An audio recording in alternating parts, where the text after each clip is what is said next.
at your convenience. Okay, Simon, could you give us your full name and spell it for us? Simon William Dakota. SIMON WILLIAM small c capital C or DE capital COTEAU. EAU? EAU. So Are you sure now? there's only one C there? It's DE. Capital capital C, COTEAU. okay. You sure now? Right. And what was the date of your birth? August 29th, 1946. And where were you born? St. Vincent's Hospital, Green Bay. In Green Bay? Okay, and could you give us the name of your parents? My father was Simon William Dakota Sr. My mother was Gloria Amy, and her maiden name was Gray. Okay, and you know your father's parents' names?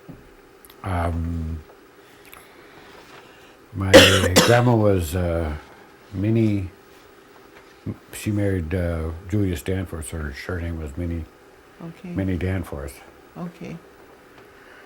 And but she was married to Basil Dakota. Who was your grandfather? Was a grandfather. Mm-hmm. Okay. And did you know her parents? Minnie's parents? No. I guess her father, I understand, passed away in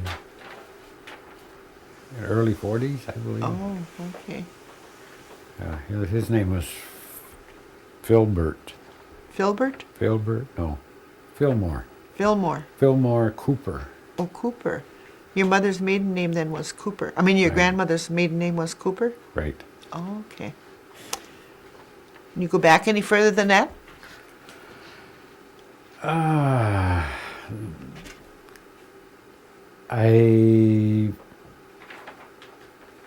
We had papers somewhere, the genealogy papers, Oh, okay. but where they're at right now, I don't know. But we originated at Marble Hill, New York. Oh, okay. So some of your maybe great-grandparents or something came from New York? I think my grandmother might have been the last or the first one or something like that born here in Oneida. Born here in Oneida? Yeah. Oh, okay. So I figured they must have, the way it seems, they must have arrived in the 1860s or early 70s. Oh, okay. And they originally came from Marble Hill? Marble Hill, right? Oh, okay. Have you ever been back there? I've been to up to the 32 acres, but Yeah. from the 32 acres you can see Marble Hill. Yeah, uh-huh. Yeah, I've been there too. So, Not much there. No. Okay. Did you know very much about your father? I'm sorry, about your grandfather? My grandfather? No. No? Was he in Oneida also? No, Chippewa. He was a Chippewa? Yep. Oh, okay. And where was he from? Oh, no, here is a whole different story here now. See, my father's name was Dakota. Mm-hmm. And my real grandfather's name is Baker. Oh, okay. So, and my real grandfather is from LCO. Oh, We're okay. from LCO. The Bakers from LCO. So your father was actually a baker? Was actually a baker, Oh, okay. but he took the name Dakota. Oh, okay. And he was enrolled in Cass Lake, Minnesota.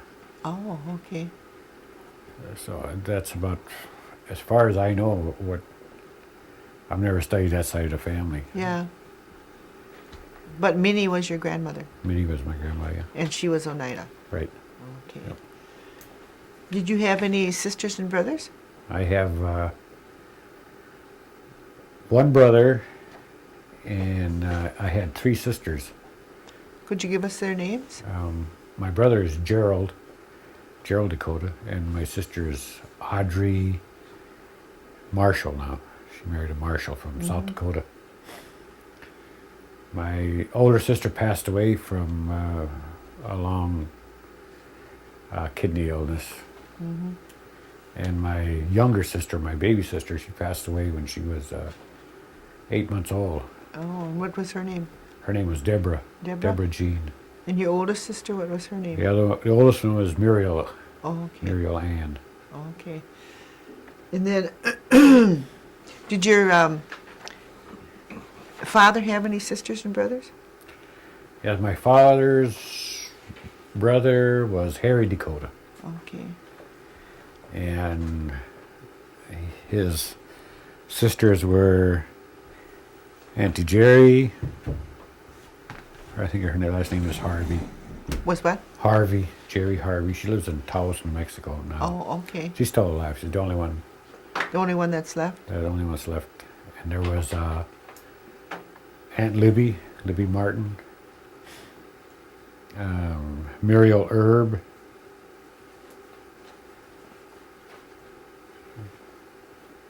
That was it. That was it? Yeah. Okay. Aunt Muriel, Aunt Libby, and Jerry, Uncle Harry, and my dad. Okay. And when you were growing up, what can you remember about growing up? Where did you live? We lived all over Oneida.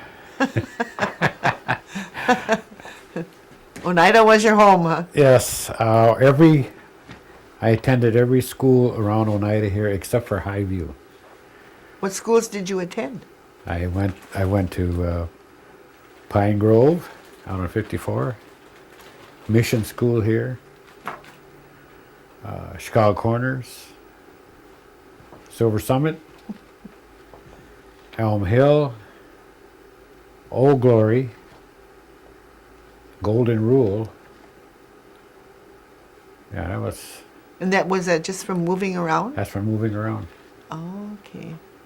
Yeah, we never owned a home or anything like that. Oh, you just rented here and Renting. there? Yeah. Some places we stayed as long as 3 years maybe. Yeah. It was always kind of sad to leave Yeah, I suppose. the home that we Would get used to. got used to. Yep. And what about on your mother's side? Does she have any sisters or brothers? My mother was from South Dakota, Sistan. I would like to say, in their language they call it Sisituan Wapetuan.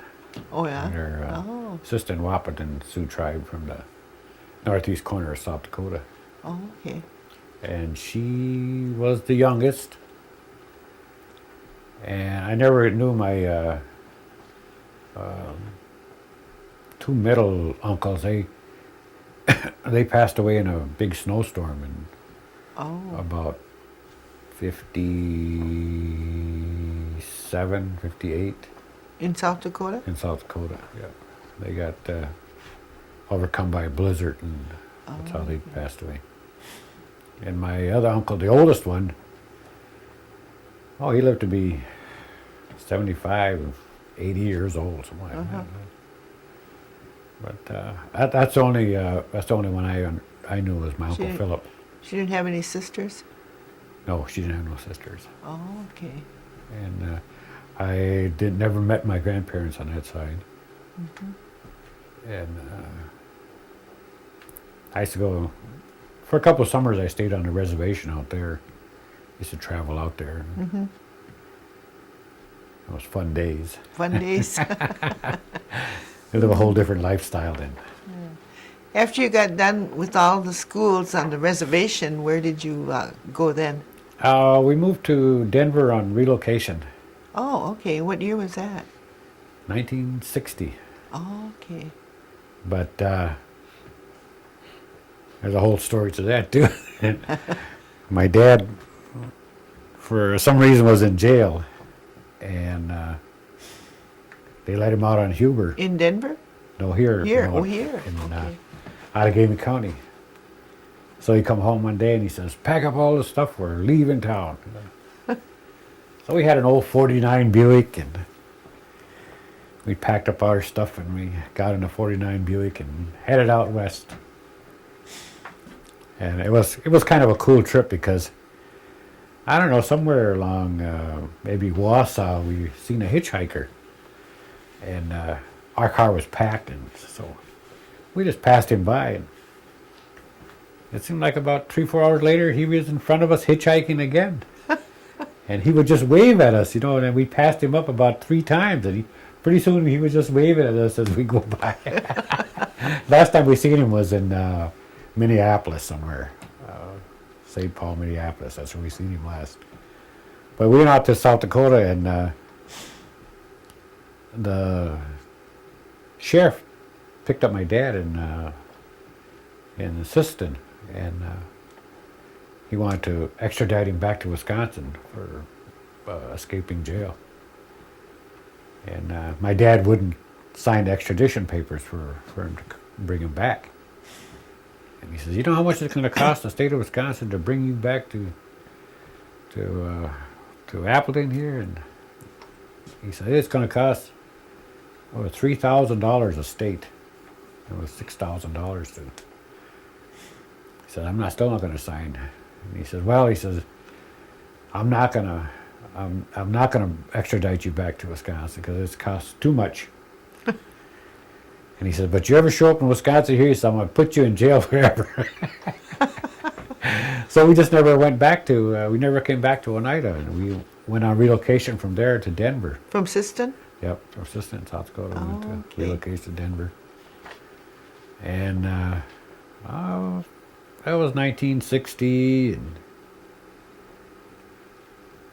we pretty much hung around in the poor side of town. We lived in a Mexican side of town. And Yeah. that was quite an adventure too.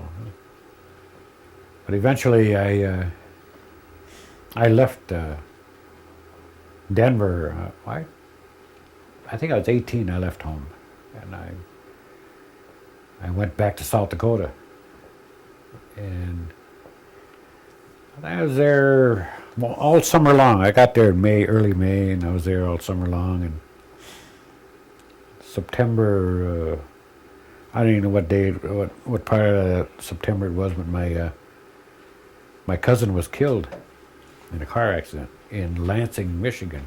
Mm-hmm. And him and I were almost the same age, and we were being drafted in the Army on the same day.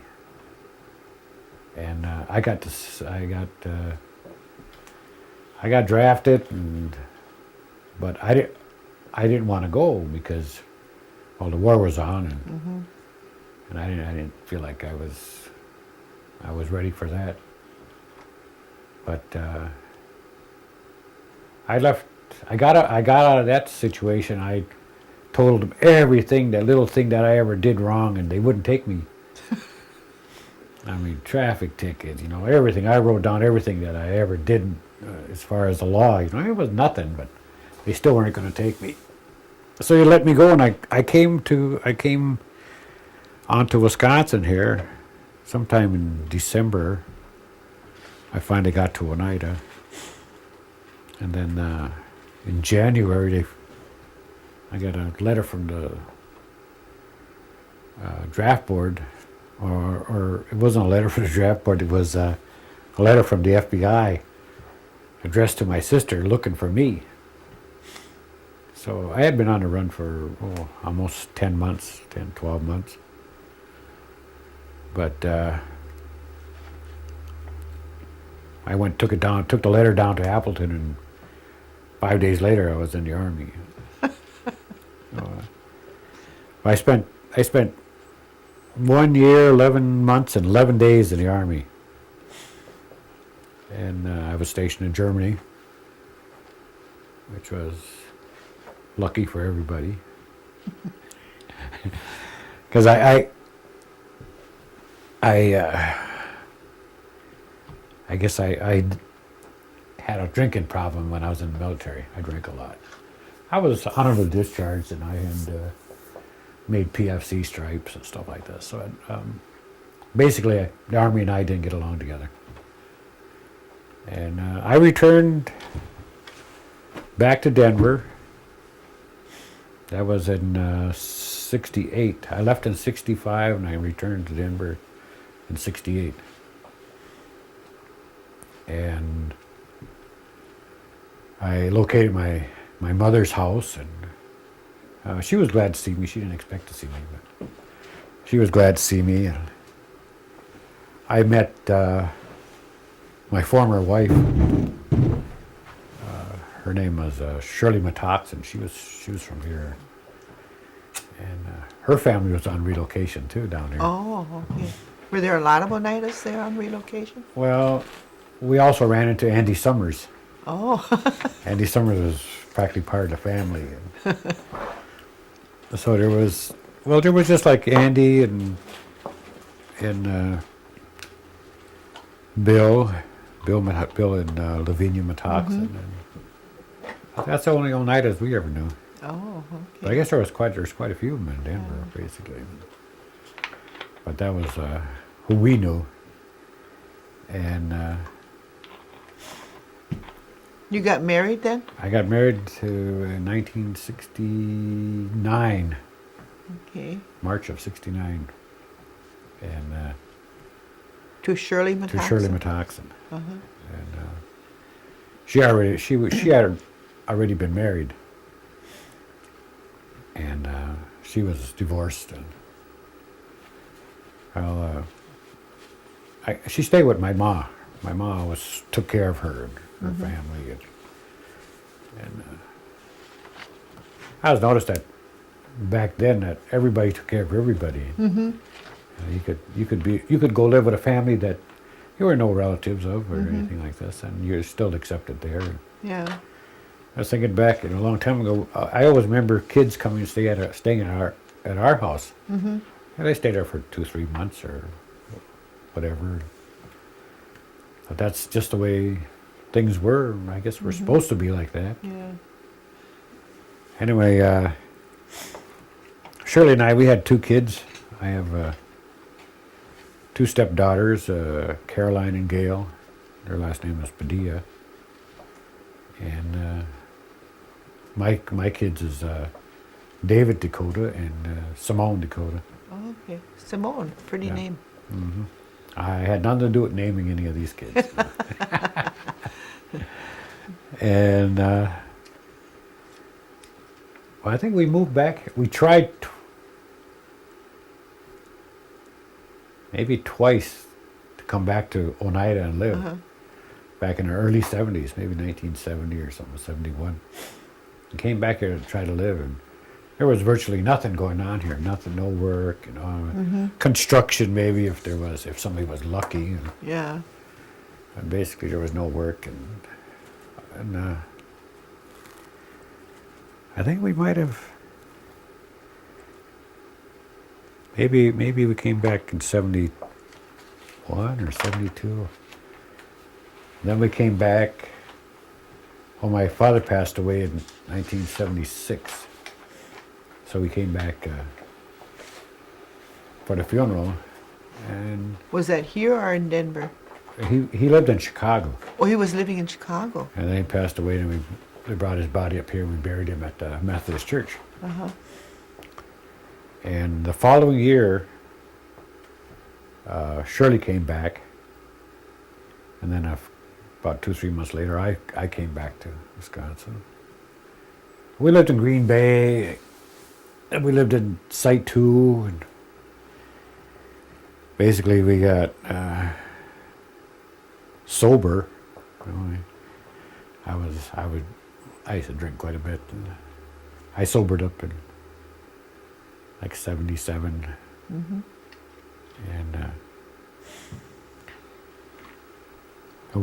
I don't know what went wrong with. We got divorced anyway, and I basically been living in Oneida ever since, and nothing exciting. It just When you got relocated to Denver, what kind of work did your father do? construction, just Construction work? And in Denver, there was a lot of construction work going on. So. Did the Bureau get him a job, or did he have to get his own job? the Bureau said they would get him a job, but they never did. And he was going to the Bureau, wherever they had their employment agency or whatever it was, and they kept on saying, we're looking for your job, looking for your job. So he just got mad and one day and went down to the local businesses along this one street, and he got himself a job, and that's who he worked for. Mm-hmm. And I don't remember what it was. I think he started out doing swimming pools. He was a plasterer. Oh, okay. And he got another. It might have, maybe the same company doing different kind of construction. But then he worked in apartment buildings, building apartment buildings, and stuff like this. And I got thrown out of school when I was 16. Was that high school? High school, yeah. I always remember that day. The principal called me in the office and asked me if I was going to leave peacefully or did I want a police escort. And I asked him, "Are you throwing me out of school?" He says, "Yep." He says, "I don't want you here no more." I said, "Well, thank you." And I left school. What grade were you in? I was at the 10th grade. Grade. Did you ever go back to school after that? No. No? When I got out of the military, they have this big GI Bill stuff, and they said if I went back to school, I could make X amount of money. And I went back to school. I was making $420 a month going to school. And was that under the GI Bill? Yep, GI Bill, and $200 worth of food stamps. And my wife was working, and so we were in 1970. It was a 70. Yeah, that was 1973. We were making big money back in the 70s. And it took me a year and a half to get my GED. And it's really I don't know the difference between GEDs or whatever, but I have one of the highest scores I've ever seen on a GED. Oh. And I don't know. So you really were smart then. Yeah, I was smart. I just didn't want to go to school no more. And it was a fun school. It was a fun school because our teacher was a pilot. Our math teacher was a pilot, and he would put me and this other fellow in charge. When he was leaving, he said, "We'll have a substitute teacher here, but," he says, "you two will be in charge of the class." So he always left us in charge, and he'd go off, and we have to figure out answers, on the board and stuff like this, and basically run the math class. Well, we had a lot of fun. He trusted us, and so it was a fun time going to school, which I didn't have when I was going to high school. I guess it was more structure in the public schools and what I could take. Did your father talk Oneida? My father never spoke Oneida. Well, he spoke it once in a while, but he understood. He understood Oneida. And your grandmother must have talked Oneida. My grandmother spoke Oneida, yes. Oh, okay. And did you learn? No. No, you can't speak Oneida. No. They always spoke Oneida when they didn't want us to hear what they were saying. And it always seemed like, that was the way it was. Whenever. And maybe it wasn't like that. I don't know, but that's the feeling I always got. That they would go into Oneida whenever they didn't want us to understand what they were saying. Did your father ever talk about his education? My father was, he went to the 11th grade, and I believe he attended Flandreau. Okay. That's where he met my mother, Flandreau. Yeah. I guess he must have went to school with Percy. Oh, okay. Yeah. Percy always talks about him. So he met your mother at Flandreau? Yeah. And then did they get married then while they were at Flandreau? Sometime right after Flandreau, I don't know what year it was. And I never seen any record of like marriage certificate or anything like that. But Did your mother talk Sioux? my mother, yeah, she spoke her language. And she didn't teach you either? No, no. So you didn't get either language then? No language. Well, the sad part of it, it goes back to boarding schools again. Yeah. And when, in her case, where whenever she spoke her language, they made her kneel on popcorn. So whenever, and she couldn't, she never spoke English. Kneel on popcorn? Did you Kneel say? on popcorn Oh my kernels. goodness. Whenever she spoke her language, that was punishment for speaking Yeah. language. So I guess it was. 'Cause when she said when she got to the first grade, she didn't speak No English? no English, and so her punishment for speaking the Sioux language was kneeling on popcorn in a corner. And so I guess it embedded in her brain like that it's not good to speak the language. I know she always spoke the language her brother when we go out there. She didn't really forget it then? No, she never forgot it. Okay. What about your grandmother? Did she talk Oneida? My grandmother, yes, Minnie? yeah. And did she ever talk about her education? Grandma was a graduate of Carlisle, Carlisle? Yeah. Okay. and I don't know. I don't know about Grandpa, but Grandma used to work in the logging camps Oh, okay. up north. She was a cook. So from what I understand, she went, logging camps to different logging camps, just being the cook.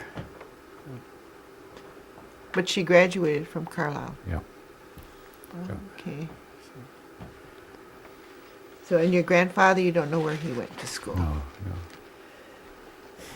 Okay, well, we got through your work history, got through your marriage, and you have 2 children and 2 stepchildren, is that what it Right. is? Yeah.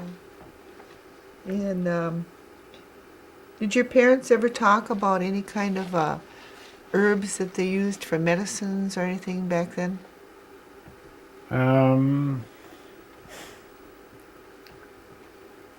I was one time my father. Well, he was a mason tender, and he was mixing up some lime for plaster, and it's the uncooked lime. And as soon as you put it with water, it starts boiling, and it bubbles and splashes, and a chunk splashed on the back of his neck here, and probably a quarter size burn, and it wouldn't go away, and he went to the doctor and they gave him ointment and stuff like that. But finally my mom went out in the yard there in the lawn and got that plantain leaf and put it on his neck there, and about a week or so that burn hole started healing up. So I always knew just about that. Was probably the only plant that I ever knew. Did you remember? Yeah. Yeah, that they really used it. I guess we were too into changing back then, into the mode of the non-Indian way of living. When you were growing up in Oneida, before you moved to Denver, how did you get treated when you were sick? What did your parents do for you?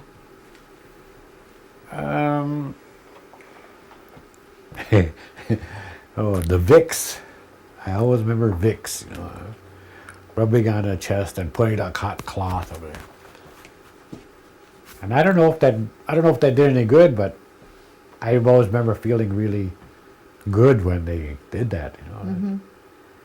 I don't know if the Vicks ever helped, but I always remember feeling really good when they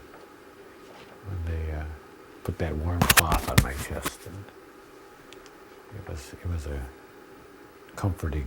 Mm-hmm. But we always, I don't think, I was to the doctor maybe once. Do you I got remember who the sick, doctor was? Dr. Hittner. From Seymour? Seymour, Okay. yeah. Oh, okay. I had something, I don't know, this gland under here swelled up. Uh-huh. And I must have been about 14 or so. And I had to go in there every Wednesday to get a shot. Well, I don't know what was in the shot, but every Wednesday we went down to Hittner's clinic in Seymour and got a shot. Must have been about 3 or 4 months it went away. Or what it was, I don't know. So He never told you, huh? he never told me. Just go down and get your shot. What do you think about the per capita payment?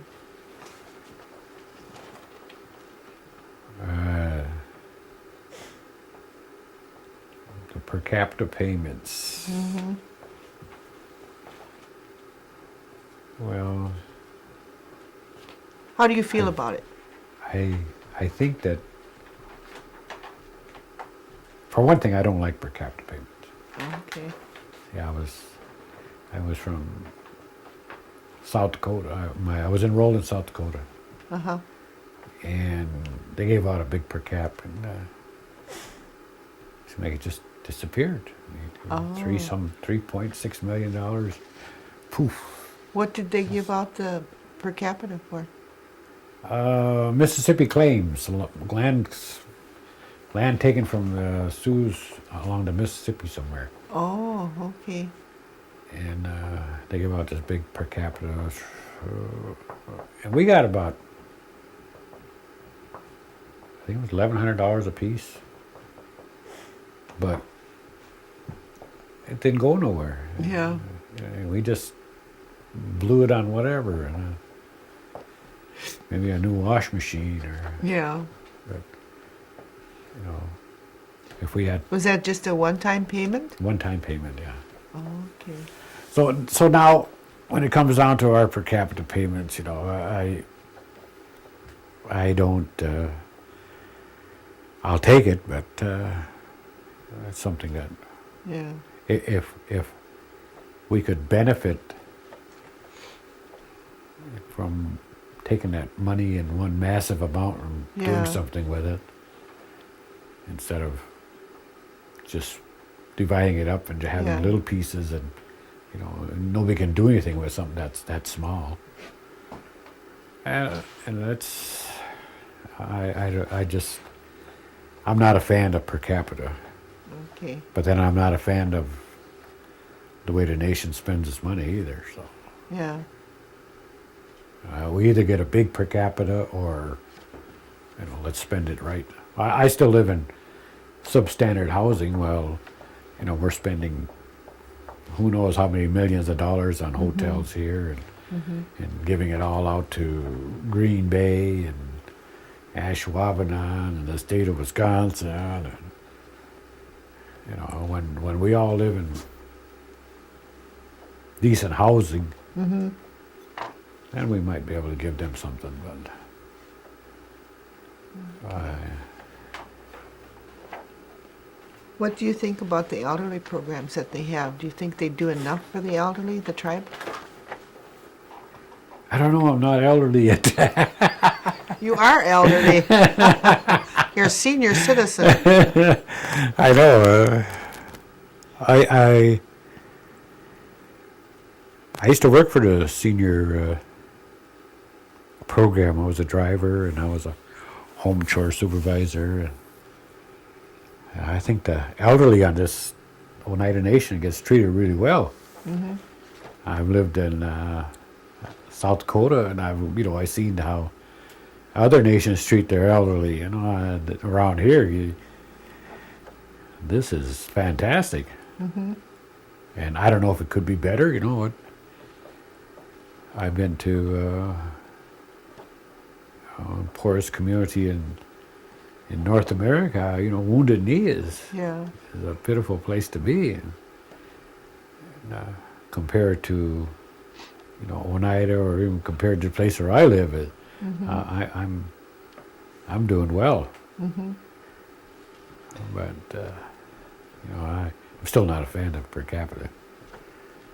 What do you think about the gaming? Has it done anything for Oneida that you can see? I think as far as financially, it's fantastic again. But I don't think the Oneida Nation government realizes how much power they really have. If I was in control, I'd flex my gaming muscle like you wouldn't believe, because it's the idea that, hey, we could shut down gaming if we wanted to. You know? And if the state of Wisconsin wants this and wants that, and we don't want to give it to them, you know, I can take a week of gaming away and see how many millions of dollars that don't go to Green Bay, don't go to the state of Wisconsin, don't come in here. There's a lot of muscle to be flexed, but I don't run gaming. Do you work in gaming? Oh yes, I work in the table games department. Oh, okay. I've been How there long for- have you worked there? I've been there for. I must be having an elder moment. 12 years maybe. 12 years? Yeah. Oh, that's quite a while. Yeah, I think at least 12 years. I've been Have you there. seen a lot of changes in gaming in those 12 years? Oh yeah, there's quite a bit of change, but there's still a lot of the same stuff that goes on. You know, 10 years ago when they opened it up, or 12, Yeah. 13 years ago when they opened it Yeah. up. I enjoyed when they opened up gaming, because the people who opened gaming really had I don't know how you say it, strength to open gaming and to not know what they're doing Yeah. and still open a multi-million-dollar operation. Yeah. And and to them, you know, I really appreciate their courage. And but somehow along the line, you know, as it changed, it hasn't evolved to where the workers have a good feeling over there. You know, where it seems like a company, if you're a 10-year-old company, you should be able to direct and handle your employees' needs and the company's needs and make them mesh together. But what I see over there is today is not meshing the employees' needs with management's needs. So there's always constant grinding and. Yeah. Do you think that will change? Eventually it has to change. Yeah. Yeah, because the workers can only take so much. Yeah. And in any structure, when there's oppressed people, they finally stand up. And you know, it'll change. You know. I have instances where, you know, I was just plain old picked on, Yeah. but I overcame that because I just stuck to my guns. Yeah. But yeah, it's still a good place to work. Have you or any of your family ever been involved in tribal politics? Or hold any governmental positions? Other than Grandpa Julius, he was And tribal. who was Grandpa Julius? Danforth. Danforth? Yep. He was tribal chairman for 14 years. 14 years. Okay. And That's about it. That's the only ones that I remember Grandpa having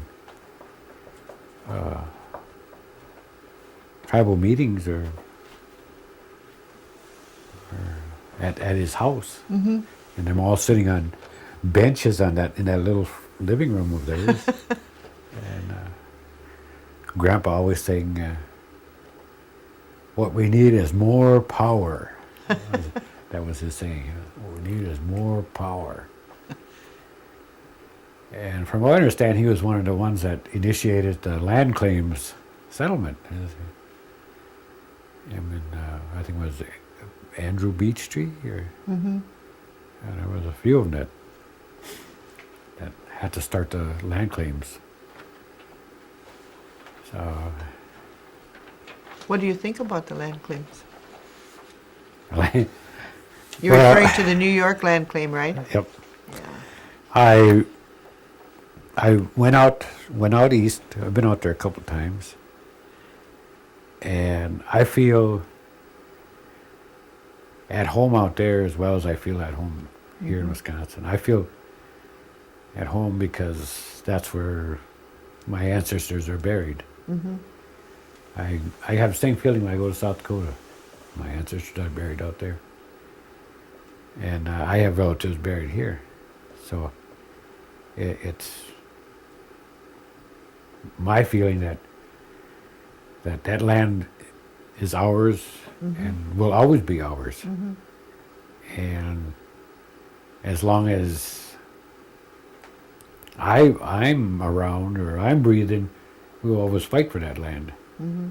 I don't believe in giving up anything. I'm just so tired of backing up, and backing up, and I think it's time to stop and make a stand here. Yeah. I mean, we could lose the land claims. We could lose the land in New York, but it would be just a stolen property like the rest of it. Yeah. It wouldn't be. I wouldn't want us to give it away. Mm-hmm. When we have title to 253,000 acres, and we end up with 1,000 acres in a casino, and we have to pay for our own damages that New York has done to us. That's just too hard to swallow. I'm not for them selling out land claims. Getting back to the tribal things that they do, what do you think about the education program? Education programs? Mm-hmm. Oh, I wished I could enjoy going to school, because if these kids have it just, maybe not the kids, but the young adults, when they want to continue on education, it's fantastic. I don't know, it's just, where else in the world do they give them the opportunity to go to school and do well and get an education and go wherever they want? Mm-hmm. Like some places, you go out and get an education, you got to come back and work for the company. Mm-hmm. But here, they don't have to come back to work for the company. Mm-hmm. And it's all paid for. Yeah, and it's all paid for. Like I say, I wish I could enjoy going to school, but that's something I've never liked. I tried it once. I went back to. I said I would do a year in school and see how I liked it. If I wanted to continue on higher education, I would do that. So I went to school for a year. And that was probably one of the worst years I'd spent in my adult life, was in sitting in that classroom. Where did you go to school at? I went to NWTC. Oh, okay. I graduated, but it was just I found myself doing the same stuff in TC as I was doing when I was in high school, just goofing off and hanging around with the boys and shooting pool and Not learning, huh? No. What would you tell the youth of today if you had the opportunity?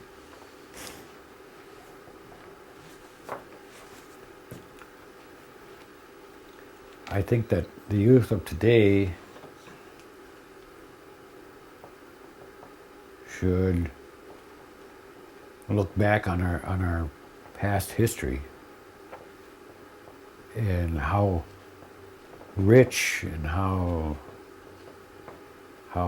much goodness there is in our history, in our culture, in our ways, in our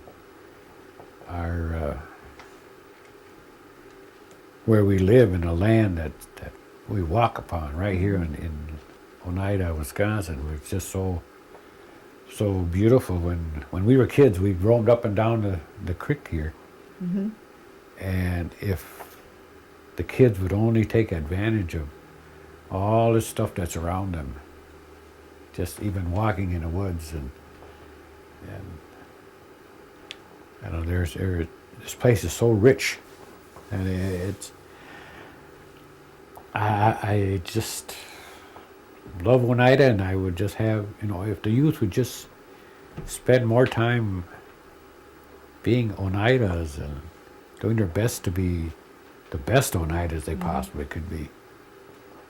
And that's not much to ask of anybody, to study a little of their culture, understand their grandparents a little bit more, or their parents. So do you feel that there's enough of the culture being taught to the children today? Now, no, I don't. I personally don't.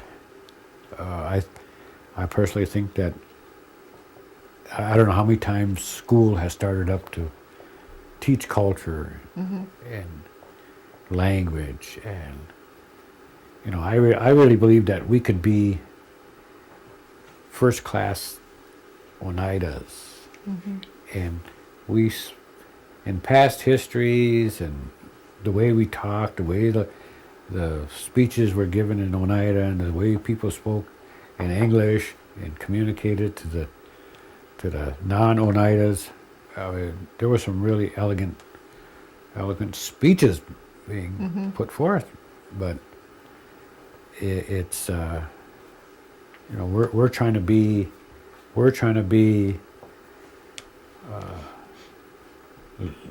the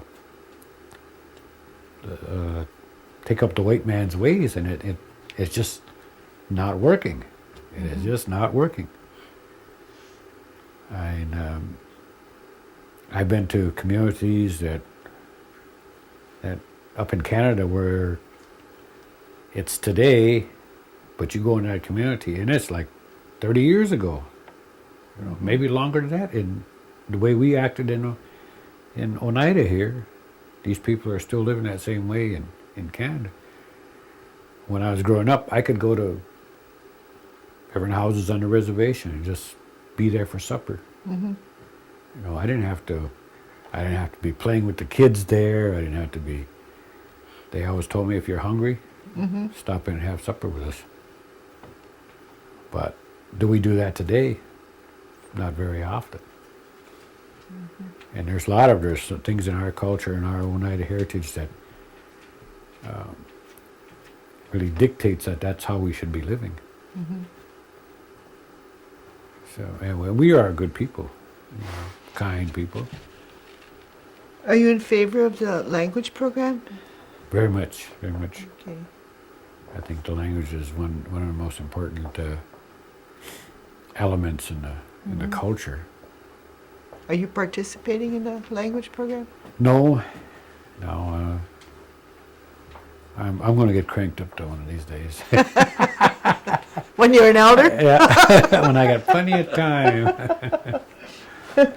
Oh. Anything else, you guys? Is there anything that you'd like to speak about that I might have missed? Something you'd like to tell us?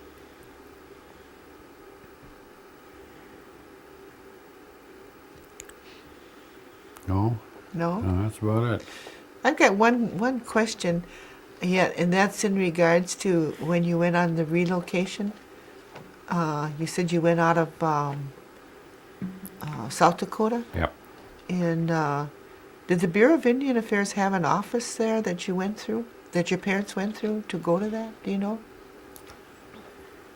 Yeah, they did, but where Sisseton's bureau office was, I don't remember. When you went to Denver, were there other Indian tribes that were there on relocation too? Oh yeah, yeah, There was a lot of them? yep, a lot of them, and a lot of them from the southwest.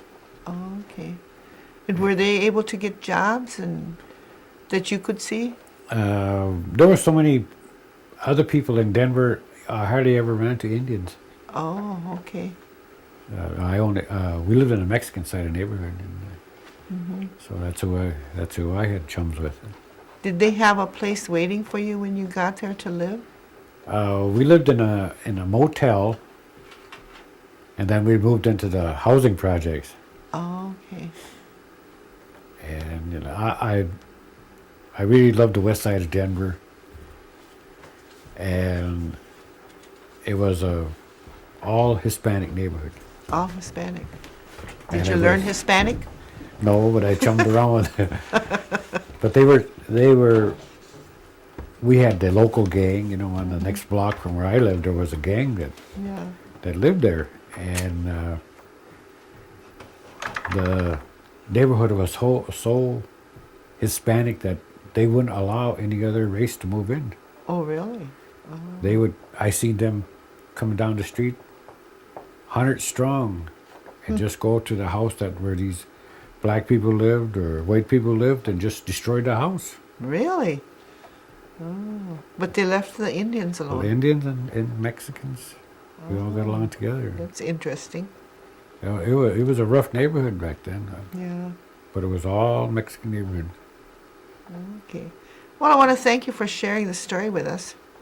And I didn't get to the burritos, though. Why do they call you the burrito man? Because I make and sell a few burritos a week. Did you learn that in Denver? Yes, from a little old lady who I used to stop when I went back and forth from my sister's to my mother's house, and I knew this little old lady would be out there at 1:30 in the morning Oh, outside the bar.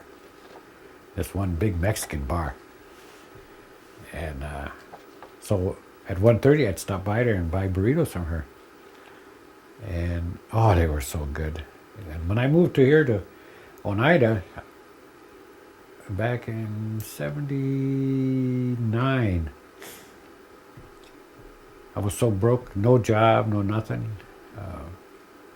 I decided I'd make a few burritos, and you've been making them ever since? ever since 1979. Oh, thanks to that little old lady, huh? Yep, that little lady that gave me inspiration. Well, I'll tell you another story that I was on a little retreat here at the Norwood Hill Center. It was a guided meditation. Oh, he lay down on the floor and he's taking us through this meditation, and we have to walk up the side of this mountain up to this little cave where this little old man living. And went through there, was dew on the grass, and it just sparkled, and it was a dark, crystal clear moonlight, stars shining bright, and you can see the Milky Way, and just fantastic walking up this trail, you know. And I walked on, and I finally got to where that man was, and he motioned like that. And there was them little blue steel cups, you know, camping cups, and a blue coffee pot. I poured myself a cup. Well, he went into the little cave. So I was drinking my coffee and looking at the stars. Oh, it's pretty, pretty. He comes back out and he gave me a little pouch. So, and in a guided meditation, everybody gets a gift from this man. So we went back down the trail, come back to where we started. And one by one, everybody opened up their pouch. Mm-hmm. Oh, some people got, one lady got a diamond ring she hadn't seen in, years. She had lost it when she was young, and she got her ring back. So Well, it come to me, and he says, well, open your pouch and dump it out in your hand. I opened my pouch out, and wiggled it, fell out 1 pinto bean. I was so disappointed. I thought, ooh, maybe I get a gold nugget or maybe a diamond or something like that. I rolled 1 pinto bean. Now, is that a true story? Yeah, that's a true story. and that was before I even thought of making burritos. It was back okay. in '77, I think it was. 1 pinto bean. I thought, oh, how cruel. Well, I want to thank you for telling the story here for us and having this interview with us. And then we'll get you a copy of the video when it's done, and then the tribe will keep one copy, and the main one, and they will have it in the archives at the museum until they decide what they're really going to do with them. Hopefully, they'll be able to get them into the computer so After we're all people can watch them. After After we're we're all- gone. after yeah. we're gone, you're Yeah, gonna bring 'em after out? we're gone. Yeah, they'll probably get it done by then. You'll have your copy to do whatever you want to with it, though. Yeah.